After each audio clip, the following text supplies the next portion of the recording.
नमस्कार दोस्तों, आज आपका स्वागत है एएसपी की ऑनलाइन क्लासेज में। हम पढ़ रहे हैं पशुपालन प्रसार। ठीक है, पिछली क्लास अपन ने जहां समाप्त करी थी वहीं से शुरू करेंगे। भारत में सामुदायिक विकास कार्यक्रम, इसका शुभारंभ कब हुआ था देश में? 2 अक्टूबर 1952 को हुआ था। किसने किया था? स्वर्गीय राष्ट्रपति श्री राजेंद्र प्रसाद जी ने। इनकी एक व्यक्तिगत राय थी इसके बारे में कि सामुदायिक विकास कार्यक्रम है क्या। तो इन्होंने कहा था कि ये ग्रामीणों का कार्यक्रम है, वे खुद बनाते हैं, खुद ही चलाते हैं। देश इसमें क्या करता है? आर्थिक और जो तकनीकी सहायता है वो प्रदान करता है। अब बात करें इसकी डेफिनेशन की, तो किसी समुदाय के ऐसे सदस्यों की योग्यता और कार्य क्षमता को बढ़ाना है जो एक विशेष क्षेत्र में रहकर एक दूसरे पर निर्भर करते हैं। यह हुई इसकी डेफिनेशन। ठीक है, अब आगे बात करते हैं। यहां पर पंडित जवाहरलाल जी नेहरू ने उद्देश्य बताए थे कि सामुदायिक विकास कार्यक्रम अपन जो चला रहे हैं, क्यों चला रहे हैं, इनके पीछे क्या कारण है, हमारा ध्येय क्या है। ठीक है, तो उन्होंने क्या कहा था कि ये जो सामुदायिक विकास कार्यक्रम चला रहे हैं उनके 3 उद्देश्य हैं। पहला है कि ग्रामीणों का बहुमुखी विकास करना। ठीक है, दूसरा क्या था कि उनमें परस्पर सामुदायिक जीवन की भावना पैदा करना है। ठीक है, और तीसरा क्या था कि व्यक्तियों को जिम्मेदार बनाते हैं, आत्मविश्वासी और आत्मनिर्भर बनाना, जिससे क्या होगा कि एक समूह का विकास होगा और समूह से सच्चे ग्रामीण नेता का विकास होगा। तो ये 3 अपने उद्देश्य थे। किसके? सामुदायिक विकास कार्यक्रम को चलाने के पीछे क्या उद्देश्य थे? ये तीनों उद्देश्य पंडित जवाहरलाल जी नेहरू ने बताए थे। ठीक है, अब आगे बात करते हैं अपन। सामुदायिक विकास कार्यक्रम चला दिया गया। ठीक है, इसके उद्देश्य हमें पता थे, लेकिन इनके ऊपर देखरेख करने के ऊपर कोई कमेटी नहीं बनी हुई थी 1957 तक। 1957 में एक कमेटी बनाई गई, बलवंत राय मेहता कमेटी। इस कमेटी को कहा गया कि आप सामुदायिक विकास कार्यक्रम पर नजर रखिए।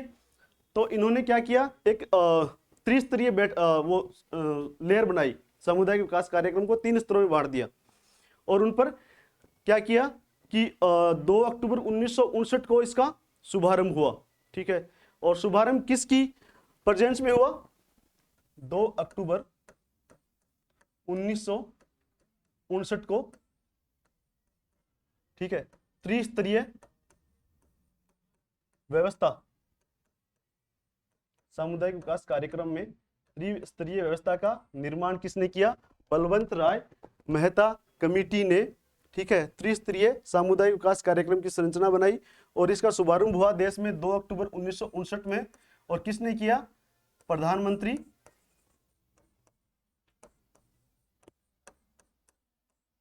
प्रधानमंत्री स्वर्गीय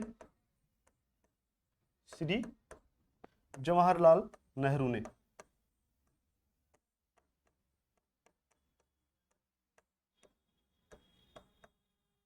जवाहरलाल नेहरू ने। और कहां किया? राजस्थान के नागौर जिले में। ठीक है, बलवंत राय मेहता कमेटी कब बनाई गई? 1957 में। ठीक है, इस कमेटी ने क्या किया कि सामुदायिक विकास कार्यक्रम है उनकी देखरेख के लिए 3 स्तरीय व्यवस्था बनाई। ठीक है, 2 अक्टूबर 1959 में जवाहरलाल जी नेहरू की प्रेजेंस में इस कार्यक्रम का नागौर में उद्घाटन हुआ। ठीक है, ये त्रिस्तरीय व्यवस्था कौन कौन सी थी? पहला स्तर क्या था इसमें? ग्राम पंचायत। दूसरा स्तर पंचायत समिति। ठीक है, जब तीसरे स्तर की बात करें तो जिला समिति। ठीक है, प्रत्येक स्तर पर एक नेता की नियुक्ति की गई। ठीक है, वो वहां के सामुदायिक विकास कार्यक्रम है उन पर देखरेख रखने के लिए जिम्मेदार था। ग्राम पंचायत में कौन नजर रखता है? सरपंच। ठीक है, यहां पर प्रधान। और जिला समिति की बात करें तो जिला प्रमुख इस कार्यवाही के लिए जिम्मेदार होता है। ठीक है। ग्राम पंचायत गांव लेवल पर, पंचायत समिति, एक पंचायत समिति में बहुत सारे गांव आते हैं और उनकी निगरानी कौन रखता है? प्रधान रखता है यहाँ पर, ठीक है। और तीसरा हो गया जिला समिति, जो कि पंचायत समिति पर नजर रखता है और कौन होता है? वो जिला प्रमुख होता है, ठीक है दोस्तों।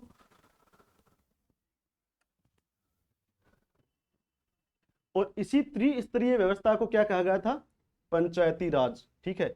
तो अगर क्वेश्चन आपसे पूछा जाए कि पंचायती राज का शुभारंभ कब हुआ था, तो इसका राइट आंसर क्या होगा? 2 अक्टूबर 1959 को क्या हुआ था? पंचायती राज का शुभारंभ हुआ था, ठीक है। किसने किया था उद्घाटन इनका? भूतपूर्व प्रधानमंत्री स्वर्गीय श्री जवाहरलाल नेहरू ने कहा किया था? नागौर में, ठीक है। समिति की सिफारिश पर क्या हुआ था? पंचायतों की भागीदारी बढ़ गई थी पंचायती राज में, लेकिन ये सारी जो कार्रवाई है वो कहां तक सीमित रह गई? कागजों तक ही सीमित रह गई, ठीक है। तो फिर बाद में क्या हुआ कि फाइनली 1995 में क्या हुआ था? वर्ष 1995 में 73वां संविधान संशोधन हुआ। और इस संविधान संशोधन में क्या हुआ कि जो फाइलों में दबी हुई थी ये पंचायती राज अपना, उसको फिर से क्रियान्वयन में लाया गया और 3 स्तर की जगह है इसमें 5 स्तर शामिल किए गए। जो त्रिस्तरीय व्यवस्था थी पंचायती राज में,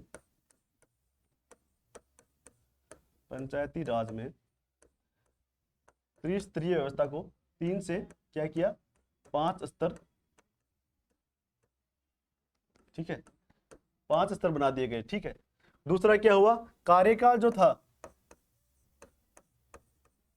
कार्यकाल था वो भी 3 वर्ष का था, ठीक है। पंचायती राज में कार्यकाल क्या था? 3 वर्ष का था। इसे भी बढ़ाकर क्या कर दिया गया? 5 वर्ष कर दिया गया, ठीक है। 3 स्तर अपने पढ़े, ठीक है। इनमें कौन से 2 और स्तर ऐड किए गए वो हम आपको अभी बताते हैं। पहला क्या था? ग्राम पंचायत। ग्राम पंचायत में क्या था? सरपंच ही वहां पर जो सामुदायिक विकास कार्यक्रम चल रहे हैं उनकी निगरानी रखने के लिए जिम्मेदार होता था। लेकिन फिर वहां पर एक सरकारी नियुक्ति भी कर दी गई इसमें, ठीक है। और सरकारी नियुक्ति में कौन है? ग्राम सेवक, ठीक है। ये चुने हुए कैंडिडेट हैं, सरपंच हो गया, प्रधान हो गया, और जो ग्राम सेवक और ये जो है खंड विकास अधिकारी, ये क्या होते हैं? सरकार के द्वारा नियुक्ति से वहां पर पोस्टेड होते हैं, ठीक है। दूसरे लेवल की बात करें तो कौन सी हो गई? पंचायत समिति। पंचायत समिति पर ध्यान रखने के लिए कौन होता है? प्रधान होता है। ये है चुने हुए व्यक्ति, जबकि सरकारी नियुक्ति यहाँ पे क्या थी? खंड विकास अधिकारी की, ठीक है। तीसरा हो गया लेवल जिला परिषद। जिला परिषद पर ध्यान रखने के लिए जिला प्रमुख और मुख्य कार्यकारी अधिकारी, ठीक है। चौथे लेवल की बात करेंगे विधानसभा की। विधानसभा यहाँ पर चुने हुए कौन थे? राज्य लेवल पे होता है, तो मुख्यमंत्री इसका क्या होता है? अध्यक्ष होता है। और सरकारी नियुक्ति में कौन आता है? पंचायत विभाग का सचिव, ठीक है। लास्ट और फाइनल जो स्तर है इसमें वो है इसमें संसद। संसद में क्या है? प्रधानमंत्री इसमें कर्तव्यकर्ता होते हैं। और सरकारी नियुक्ति में कौन आता है? भारतीय कृषि विभाग का सचिव इसमें जिम्मेदार व्यक्ति होता है। ये सारे क्या होते हैं? ऑफिशियल होते हैं, ठीक है। और यहां पे क्या होते हैं? सारे नॉन ऑफिशियल, ठीक है दोस्तों।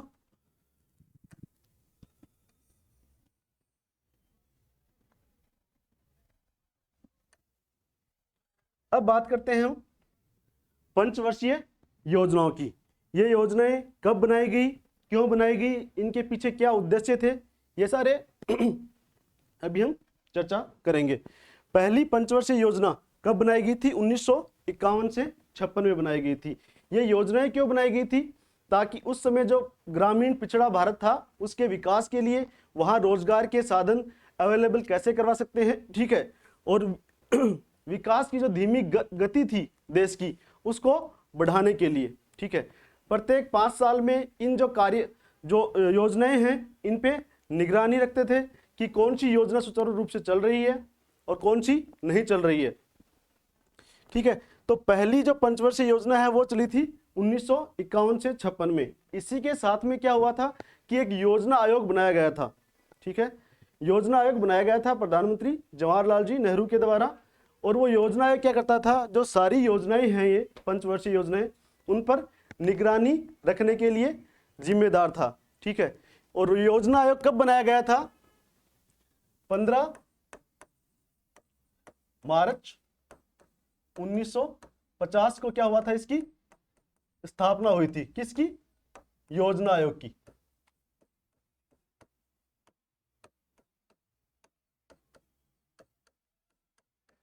योजना आयोग की स्थापना कब हुई थी? 15 मार्च 1950 को। लेकिन इसका शुभारंभ, इसको लागू कब किया गया था?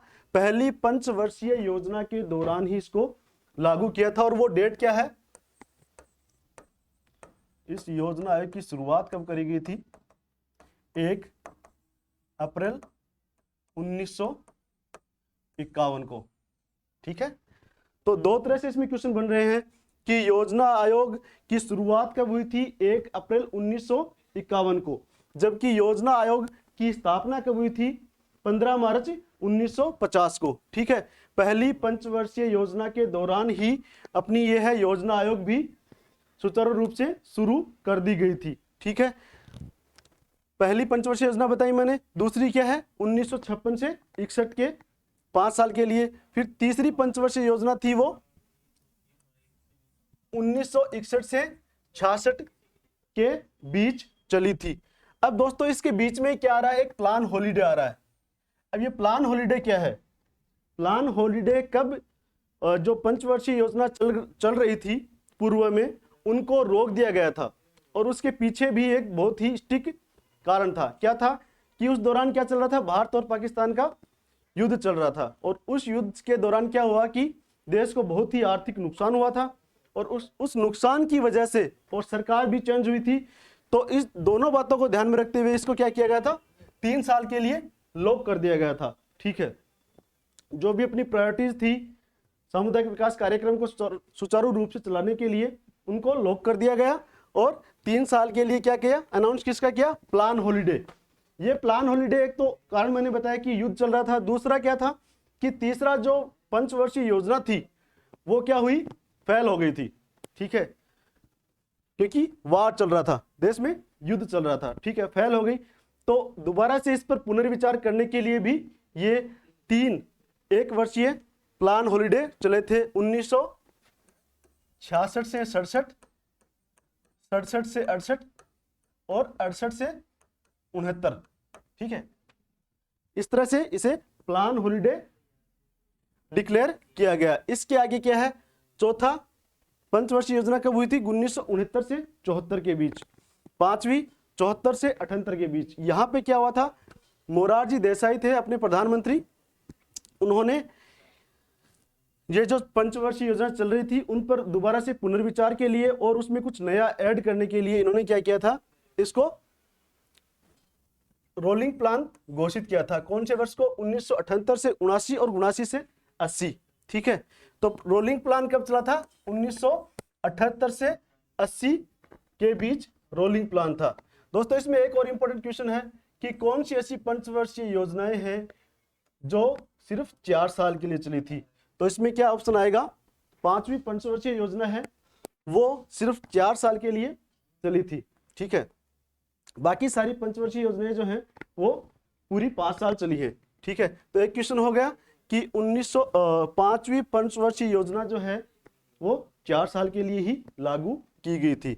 रोलिंग प्लान का टाइम क्या है? 1978 से 1980। ठीक है।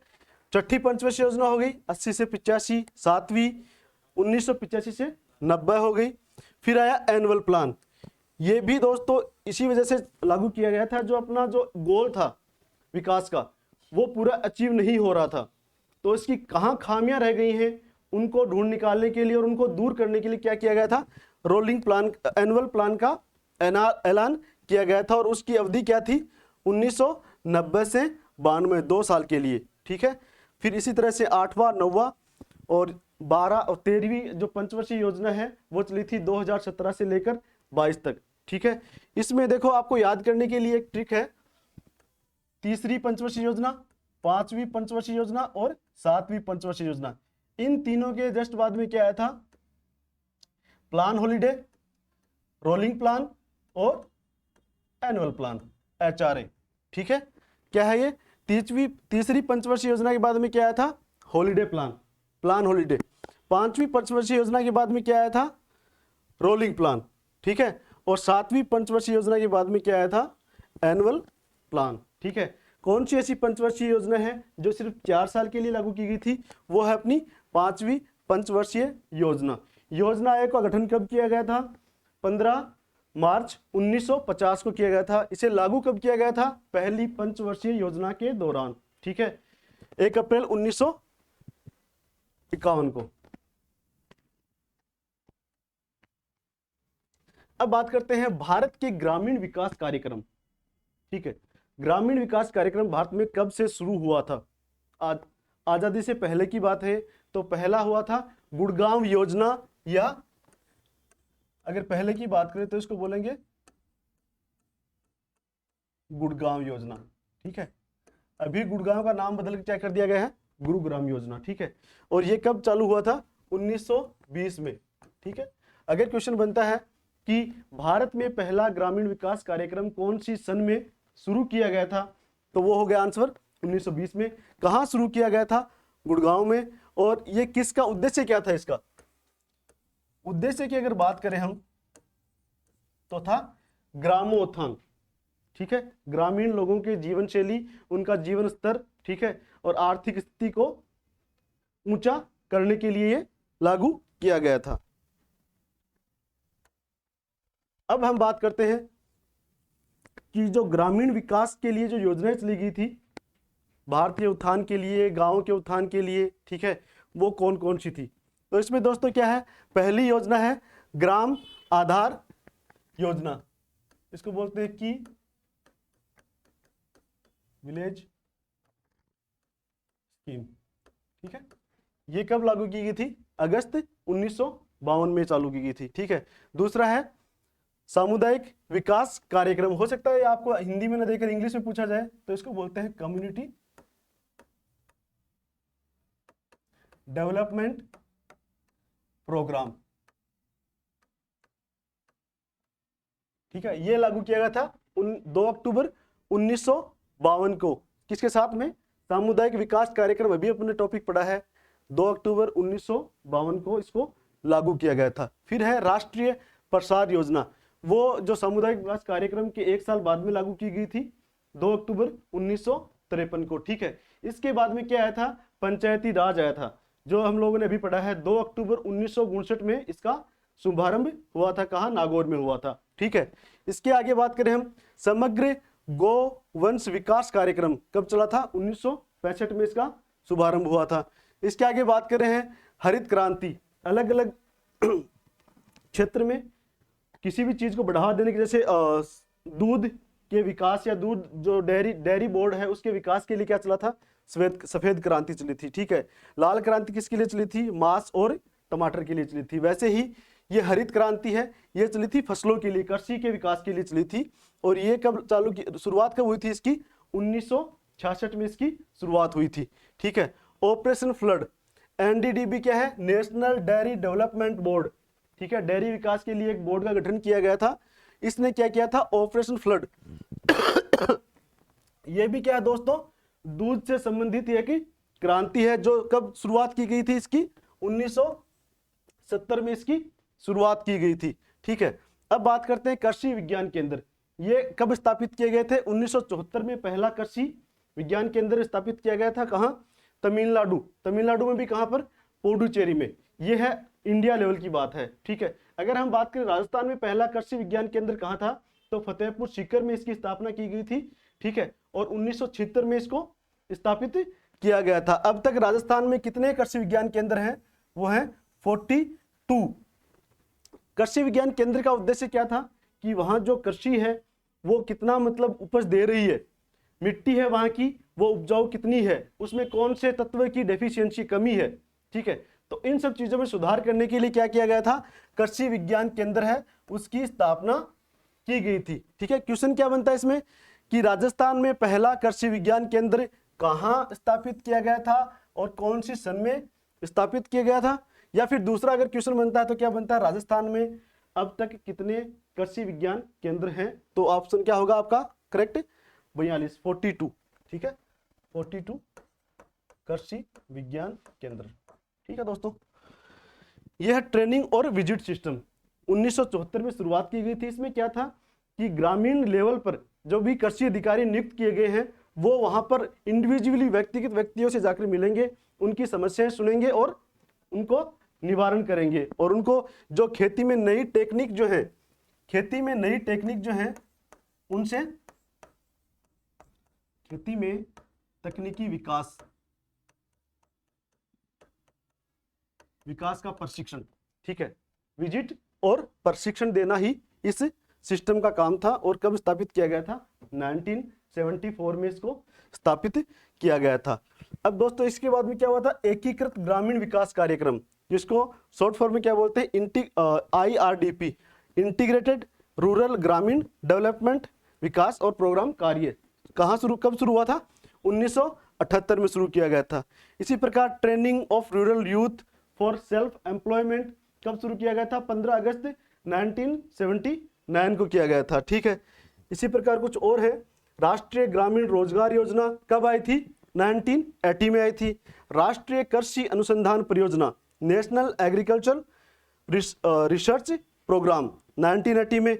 Development of women and children in rural areas, ये हुआ था 1982 में। और नाबार्ड की स्थापना कब हुई थी, 1982 में। ठीक है,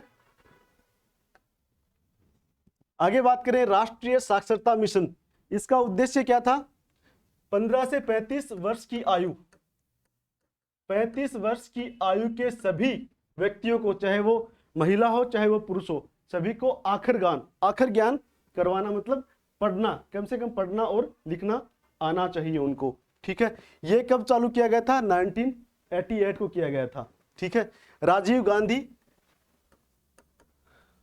जो प्रधानमंत्री थे उनके द्वारा ये शुरू किया गया था, राजीव गांधी के द्वारा। ठीक है, जवाहर रोजगार योजना, इसका उद्देश्य क्या था, इसका उद्देश्य था कि प्रत्येक व्यक्ति के पास रोजगार होना चाहिए।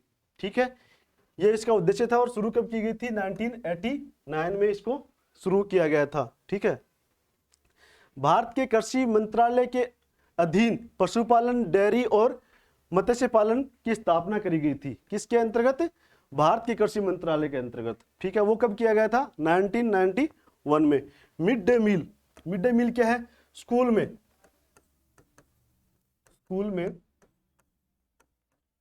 बच्चों को जो हाफ इंटरवल बोलते हैं, जिसको इंटरवल में भोजन उपलब्ध करवाना।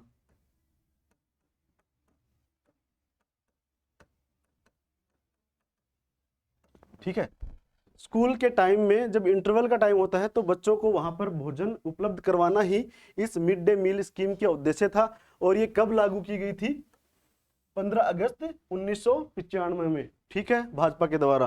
किसान क्रेडिट कार्ड योजना, इसमें क्या होता है कि किसान को उसकी जमीन के आधार पर, ठीक है, जमीन कितनी है उसके आधार पर गवर्नमेंट या बैंक क्या देता है, कर्जा देता है। ठीक है, ये कब लागू किया गया था, 1998 में। ठीक है, इसमें कृषि और कृषि तकनीकी प्रबंधन एजेंसी ये भी शुरुआत कब की गई थी, इसमें 1998 में। ठीक है, सर्व शिक्षा अभियान और दूसरा है राष्ट्रीय साक्षरता मिशन। इसमें क्या डिफरेंस है दोस्तों, ये आई थी 2000 में सभी आयु वर्ग के लिए। सर्व शिक्षा अभियान क्या है, सभी आयु वर्ग के लोगों को शिक्षा देना ही इसका मेन उद्देश्य था। जबकि राष्ट्रीय साक्षरता मिशन का क्या था, 15 से 35 वर्ष की आयु के जो बच्चे होते हैं उनको, जो जवान और बूढ़े जो भी हैं, उनको शिक्षित करना उसका उद्देश्य था। ठीक है, अब है प्रधानमंत्री ग्राम सड़क योजना, गांव तक सड़कों को बनाना, सड़कों तक को पहुंचाना। ठीक है, ये इसका उद्देश्य था। और कब लागू किया गया था, 25 दिसंबर 2000 को ये शुरुआत की गई थी। इसको अटल सड़क योजना भी बोला जाता है। ठीक है, किसान कॉल सेंटर, इसका शुभारंभ किया गया था 2004 में। और क्यों किया गया था कि ग्रामीणों को कृषि में कोई दिक्कत आ रही है या उनकी उपज है वो उनके चाहे अनुसार नहीं मिल रही है, उसके निवारण के लिए किसान कॉल सेंटर का क्या हुआ था, शुभारंभ हुआ था। और 2004 में इसका शुभारंभ किया गया था। ये नंबर है दोस्तों, हो सकता है आपको क्वेश्चन में एग्जाम में पूछ लिया जाए, तो ये ध्यान रखना, ठीक है। नेक्स्ट है राष्ट्रीय ग्रामीण स्वरोजगार गारंटी एक्ट, ठीक है। इसको 2005 में क्या किया गया था, मनरेगा बना दिया गया था, ठीक है, महात्मा गांधी, ठीक है, national rural employment guarantee act, ठीक है। इसमें क्या है कि गांव प्रत्येक घर में कम से कम एक व्यक्ति को रोजगार दिलाने की एक एक्ट है ये, ठीक है दोस्तों। राष्ट्रीय कृषि विकास योजना, ठीक है, इसका हुआ था 2007 अगस्त में। खाद्य सुरक्षा मिशन, ये भी 2007 में। राष्ट्रीय खाद्य सुरक्षा अधिनियम, ठीक है दोस्तों, इनमें डिफरेंस का ध्यान रखना। ये है राष्ट्रीय खाद्य सुरक्षा अधिनियम 2011 में, और एक है खाद्य सुरक्षा मिशन, वो 2007 में आया था, ठीक है।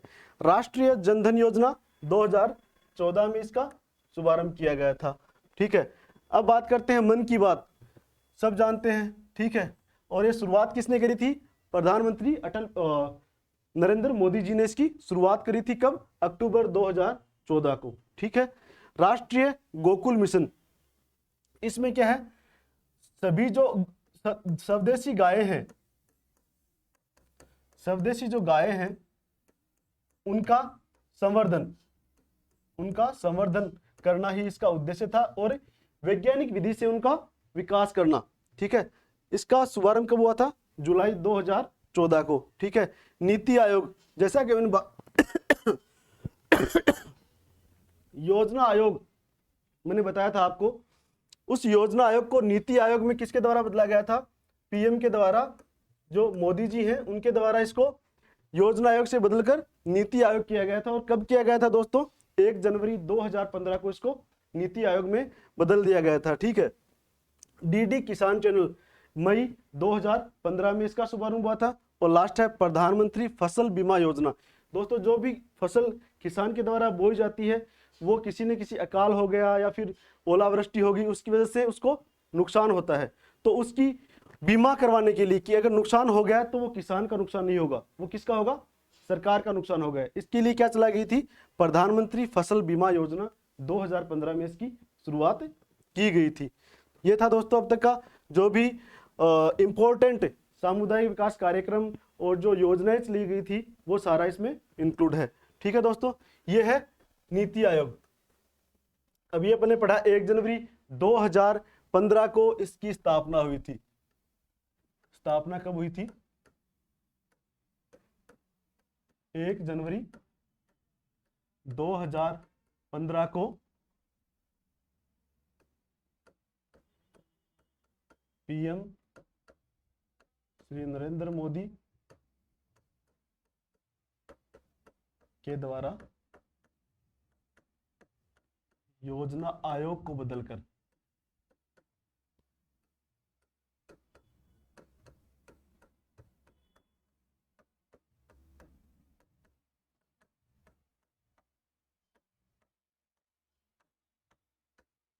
नीति आयोग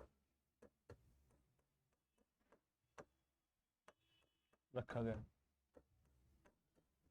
ठीक है। नाम योजना आयोग से बदलकर नीति आयोग कर दिया गया था, ठीक है। ये क्या है, ट्रांसफॉर्मिंग इंडिया, ठीक है। नेशनल इंस्टीट्यूट, ये पूरा नाम क्या होगा इसका, नीति आयोग का, हिंदी में अगर बात करें अपन full form, national institute for transforming India,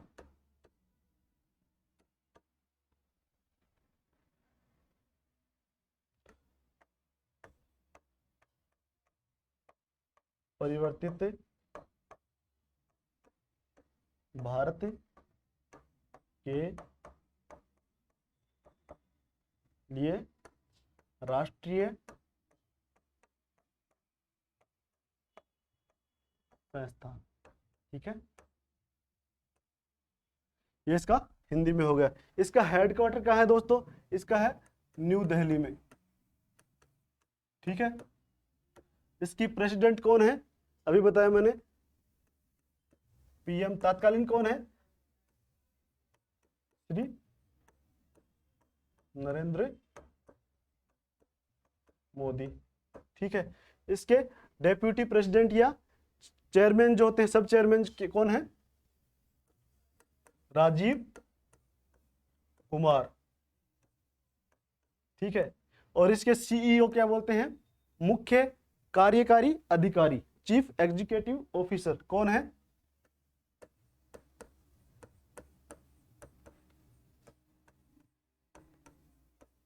Amitabh Kant. तो ठीक है दोस्तों, ये था नीति आयोग के बारे में। स्थापना कब हुई थी, ठीक है, क्यों हुई थी, किसके स्थान पर हुई थी, किसने किया था इसका शुभारंभ, सब कुछ है। हेडक्वार्टर कहाँ है? न्यू दिल्ली में। प्रेसिडेंट बता दिए श्री नरेंद्र मोदी। डेप्यूटी प्रेसिडेंट कौन है इसके? राजीव कुमार। और मुख्य कार्यकारी अधिकारी कौन है? अमिताभ कांत। ठीक है, नेक्स्ट है अमूल। ठीक है, सभी जानते हैं अमूल को। ठीक है, इसकी स्थापना कब हुई थी? 1946 में। इसका फुल फॉर्म क्या है? आनंद मिल्क यूनियन लिमिटेड। ठीक है, इसके संस्थापक कौन थे?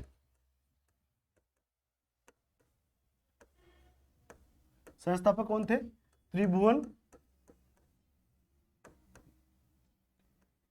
त्रिभुवन दास पटेल इसके संस्थापक थे। ठीक है, इसका हेडक्वार्टर कहाँ है?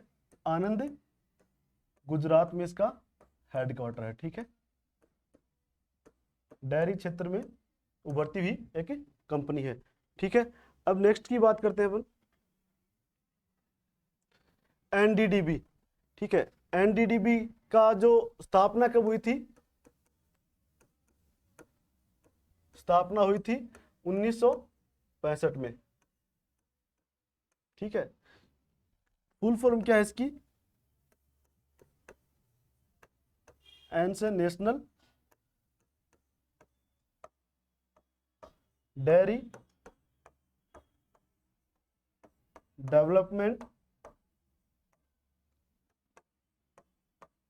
बोर्ड। हिंदी में अगर बात करें तो क्या है? राष्ट्रीय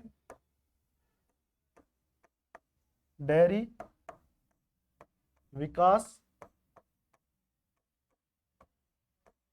बोर्ड।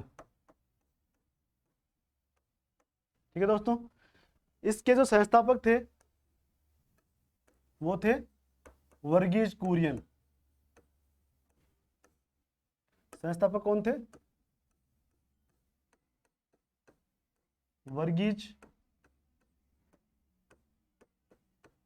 कुरियन, जिन्हें क्या कहा जाता है? सफेद क्रांति का जनक। सफेद क्रांति का जनक। ठीक है, और इसका हेडक्वार्टर कहाँ है? इसका भी है आनंद, गुजरात में। ठीक है दोस्तों, अपन ने क्या पढ़ा? नीति आयोग पढ़ लिया। दूसरा क्या पढ़ा? अमूल पढ़ा। कहां पर है? इसके संस्थापक कौन थे? स्थापना कब हुई थी? ठीक है, हेडक्वार्टर कहाँ है? ठीक है, फिर इसके बाद पढ़ा है अपन ने NDDB, national dairy development board, राष्ट्रीय डेयरी विकास बोर्ड। इसकी स्थापना कब हुई थी? 1965 में। ठीक है, इसके संस्थापक कौन थे? वर्गीज कुरियन, जिन्हें सफेद क्रांति का जनक भी कहते हैं। ठीक है, और इसका हेडक्वार्टर कहाँ है? अमूल की तरह इसका हेडक्वार्टर भी है आनंद, गुजरात में। ठीक है दोस्तों, अब बात करते हैं ऑपरेशन फ्लड।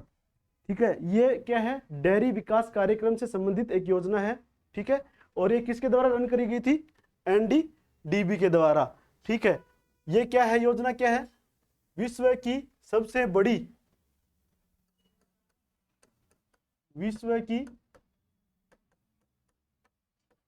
बड़ी योजना। सबसे बड़ी डेयरी विकास योजना। ठीक है, स्टार्ट कब करी गई थी दोस्तों? ये 1 जुलाई 1970 को करी गई थी। जैसे मैंने बताया एनडीडीबी के द्वारा, किसके द्वारा? एनडीडीबी के द्वारा। कब? 1 जुलाई 1970 को इसका शुभारंभ किया गया था। ठीक है, इसके बाद में ये क्या हुआ था, एक ही स्टेप में पूरी नहीं हुई थी।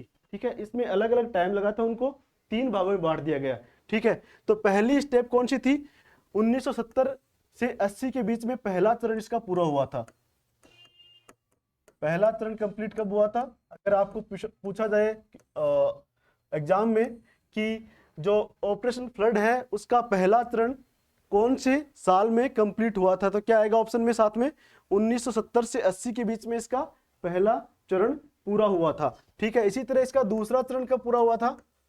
दूसरा चरण हुआ था इसका 1981 से 85 के बीच में इसका दूसरा चरण पूरा हुआ था। और इसी तरह तीसरा चरण हुआ था इसका 1985 से 1996 के बीच इसका तीसरा चरण कंप्लीट हुआ था। ठीक है, ये था सारा जो भी इंपॉर्टेंट था ऑपरेशन फ्लड के बारे में, कब हुआ था। ठीक है, और किसके लिए हुआ था, क्या है ये। ठीक है, तो इसमें एक तो इंपॉर्टेंट क्वेश्चन क्या है कि विश्व की सबसे बड़ी डेयरी विकास प्रोग्राम कौन सा है? ऑपरेशन फ्लड है, जो किसके द्वारा चलाया गया था? एनडीडीबी के द्वारा। कब इसका शुभारंभ किया गया था? 1 जुलाई 1970 को इसका शुभारंभ किया गया था। ठीक है, यह ऑपरेशन फ्लड 3 चरणों में जाकर पूरा हुआ था। ठीक है, 1970 से 80 के बीच में, फिर 80 से 85 और 85 से 96 के बीच में 3 चरण थे। ठीक है, अब बात करते हैं अपन की विलेज स्कीम, ग्राम आधार योजना।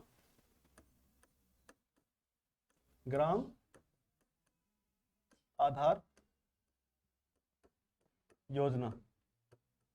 ठीक है, कुछ योजनाएं हैं जो इंपॉर्टेंट है एग्जाम पॉइंट ऑफ व्यू से, उनको डिटेल से पढ़ाए जा रहे हैं। ये जो ग्राम आधार योजना है, ये क्या है?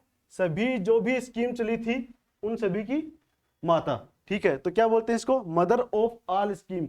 जो भी स्कीम चली है उन सभी स्कीमों की क्या है? माँ है ये। ठीक है, स्टार्ट कब हुई थी ये?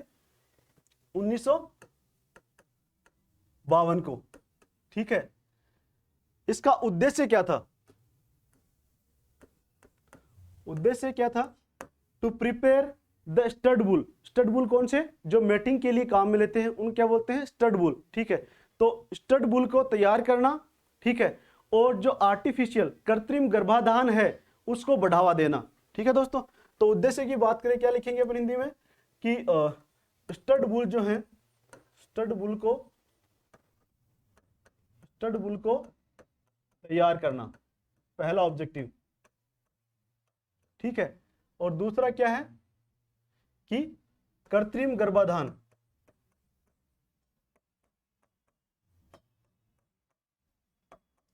को बढ़ावा देना। क्या ऑब्जेक्टिव हो गए? स्टड बुल को तैयार करना और दूसरा कृत्रिम गर्भाधान को बढ़ावा देना। मतलब जो अच्छे हैं दिखने में बुल, उनको तैयार करो ताकि क्या करें अपन? उनसे अपन मैटिंग करवा सके। दूसरा क्या था हो गया कि सामूहिक बधियाकरण। किसका?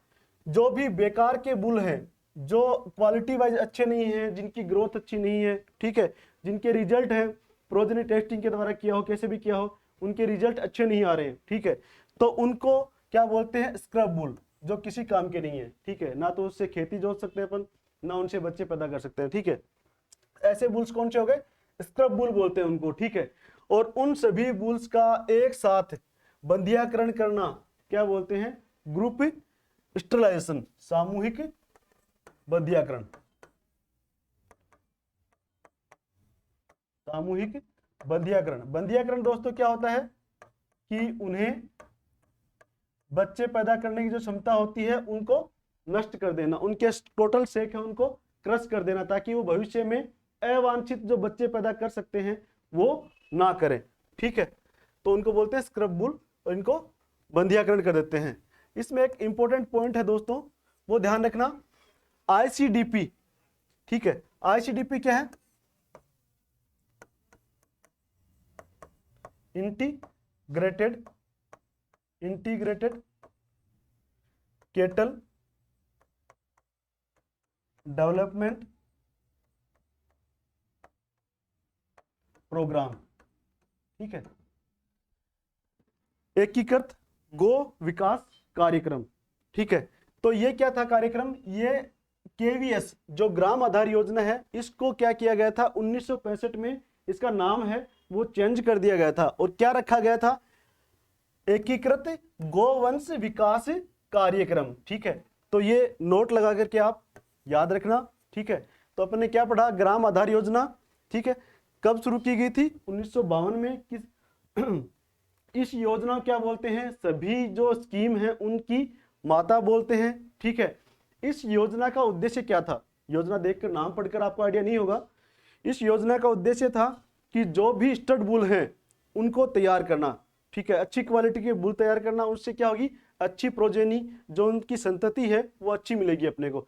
दूसरा क्या था कि कृत्रिम जो आर्टिफिशियल जो इंसेमिनेशन है, कृत्रिम गर्भाधान है, उसको बढ़ावा देना। इससे क्या होगा? कम समय में अपन एक बुल का ज्यादा से ज्यादा यूज कर सकते हैं, ठीक है।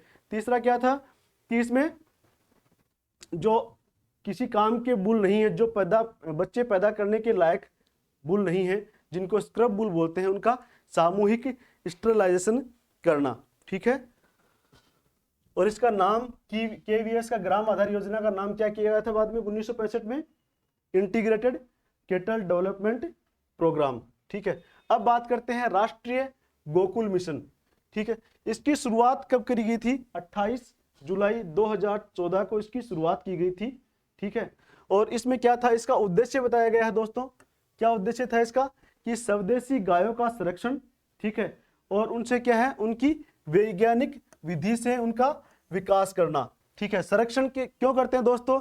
ताकि जो भारतीय जो उत्पत्ति की जो गायें हैं, ठीक है, उनकी क्या होती है? उनकी रेजिस्टेंस पावर क्या आती है? अच्छी होती है, जल्दी से बीमार नहीं होती है, ठीक है। तो उनका संरक्षण कर लेते हैं। वो जीन जो इसके लिए रेस्पॉन्सिबल है, ठीक है, कद काठी की अच्छी होती है, वो जीन जो रेस्पॉन्सिबल है उनका क्या, जो अच्छी दूध देने वाली गायें हैं उनके साथ में मिक्सअप करके एक अच्छी नस्ल तैयार करना। वैज्ञानिक विधि कहाँ आ गई? यहीं पर। जब ये जो है जीन, इसके जो अच्छी प्रतिजैविक क्षमता वाली जो जीन है स्वदेशी गायों में, उनका जो अच्छी दूध देने वाली गाय है उनके साथ मिक्स करना क्या है? वैज्ञानिक विधि से उनका विकास करते हैं। एक नई नस्ल तैयार करना जो क्या हो? अच्छी दूध भी दे और क्या करे? उनकी प्रतिजैविक क्षमता भी अच्छी हो, ताकि वो जल्दी से बीमार ना हो, ठीक है दोस्तों। अब बात करते हैं जानवरों की इकाई। कोई भी अगर हम फार्म शुरू कर रहे हैं, उसके लिए अपने को मिनिमम रिक्वायरमेंट क्या चाहिए? कितनी अपन गाय या भैंस रखें तो उससे अपन एक फार्म शुरू कर सकते हैं? तो इसके लिए सबसे पहले बात करें अपन गाय या भैंस की, तो गाय या भैंस की यूनिट किसे कहते हैं? इकाई, जानवरों की इकाई। एक दुधारू गाय हो चाहे एक दुधारू भैंस हो, उससे क्या कर सकते हैं अपन? एक लैक्टेटिंग का मतलब होता है दुधारू, ठीक है, एक फार्म शुरू कर सकते हैं, ठीक है। अगर सीप की बात करें वहीं पर, तो इसमें क्या हो? 30 जो है फीमेल भेड़ है और एक है वो मेल, उसके साथ में लेकर के अपन एक भेड़ फार्म स्टार्ट कर सकते हैं। वहीं बात करें अपन बकरी की, तो इसके लिए अपने को कितनी फीमेल बकरियां चाहिए? 10 बकरियां चाहिए, ठीक है। फीमेल ऑफ गोट क्या बोलते हैं अपन? उसको डो बोलते हैं, ठीक है। और एक मेल जिसे हम बक बोलते हैं, ठीक है। तो इनके साथ में अपन एक बकरी फार्म स्टार्ट कर सकते हैं। वही बात करें हम पिग की, तो 3 फीमेल पिग और एक मेल पिग के साथ में हम एक पिग फार्म भी स्टार्ट कर सकते हैं, ठीक है। अगर बात करें हेन यूनिट की, सिर्फ मुर्गियां, तो 100 यूनिट, अब 100 हेन्स अपने को चाहिए, तब जाकर क्या बनती है? एक सिंगल हेन यूनिट बनती है, ठीक है। अगर ब्रूडिंग यूनिट की बात करें तो कम से कम 250 चिक्स चाहिए, जो छोटे बच्चे होते हैं मुर्गी के, जो अभी जन्मे हैं, अंडे से निकले हैं, ठीक है। तो ब्रूडिंग यूनिट किसको बोलते हैं? 250 चिक्स अगर एक साथ लेकर अपन फार्म शुरू कर रहे हैं तो उसको बोलते हैं ब्रूडिंग यूनिट। और वही अगर केमल की बात करें तो एक केमल और उसके साथ में एक गाड़ी अगर है अपने पास, तो उसको क्या बोलते हैं, एक केमल यूनिट। ठीक है दोस्तों, अब बात करते हैं कि गौशाला, गौसदन और पिंजरा पोल में क्या डिफरेंस है। गौशाला किसे कहते हैं हम दोस्तों, गौशाला में क्या रखते हैं जो गाय, ठीक है, जो गायें उत्पादन दे रही हो, ठीक है, उत्पादन दे रही है, उत्पादन देने वाली हो भविष्य में, उनको क्या करते हैं अपन गौशाला में रखते हैं। ठीक है, और इनमें कौन कौन से आते हैं, गाय हो गई, बैल हो गया, बछड़ा बछड़ी जो भी है उसको, मतलब गोवंश की प्रजाति है वो गौशाला में रखते हैं जो उत्पादन देती हो। ठीक है, अगर बात करें हम गौसदन की, गौसदन की बात करते हैं तो यहाँ पे क्या होता है, जो अनुत्पादन, उत्पादन नहीं दे रही हो,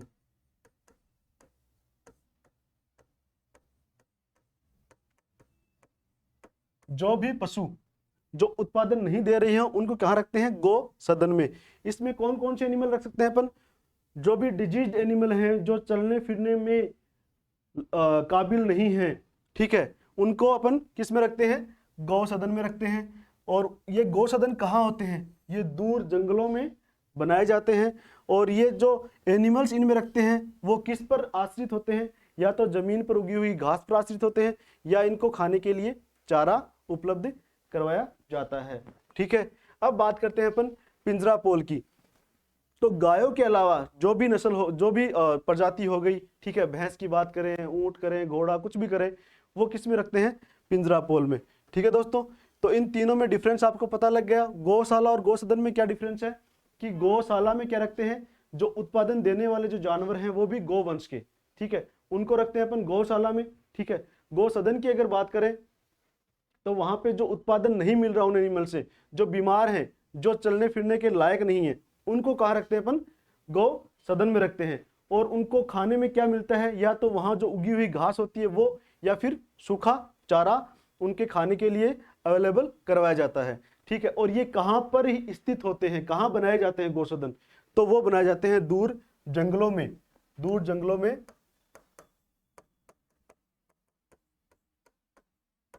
ठीक है, शहर से दूर होता है। ठीक है, और पिंजरा पोल की अगर बात करें तो गौवंश के अलावा जितने भी जानवर हैं वो अगर किसी एक यूनिट में साथ में रख रहे हैं तो उनको क्या बोलते हैं, पिंजरा पोल। ठीक है, चाहे वो प्रोडक्टिव हो चाहे नॉन प्रोडक्टिव हो, जो उत्पादन उनसे मिल रहा है या नहीं मिल रहा है, उनको साथ में रख रहे हैं गौवंश के अलावा, तो वो किस में आता है, पिंजरा पोल में आता है दोस्तों।